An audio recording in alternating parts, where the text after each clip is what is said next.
நல்லா நினைச்சுக்குங்க, உங்களை நேசிக்கிறவங்க உங்களுக்கு கிடைக்கிறது ரொம்ப ரேர். உங்களை நேசிக்கிறவங்களை நீங்க இழந்துட்டீங்கன்னா உங்க வாழ்க்கையில் இருக்கிற பெரிய இழப்பு. உங்களை நேசிக்கிறவங்களை இழக்காதீங்க.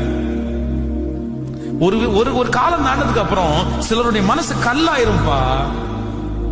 சில கணவனாருடைய மனசு கல்லாயிரும், சில மனைவியினுடைய மனசு கல்லாயிரும். இவருக்கு எவ்வளவு செஞ்சாலும் அப்படிதான், இவருக்கு எவ்வளவு செஞ்சாலும் அந்த மாதிரி ஒரு கல்லாக்கிட்டாங்கன்னா அதுக்கப்புறம் கஷ்டம் பிரதர், கஷ்டம் சிஸ்டர்.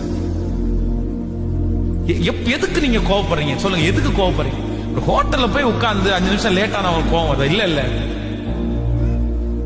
ரோட்ல போகும்போது பசிக்குது, ஒரு சாக்லேட் வாங்கி வாயில போட்டு போறீங்கல்ல, அதே வீட்டுல வரும்போது உடைக்கிறீங்களே, அந்த அளவு உங்களுக்கு கோவம் வருதா? மிஞ்சும் கோவத்தை அக்கிரமமா கோவப்படக்கூடாது பிரதர், அனாவசியமா கோவப்படாது.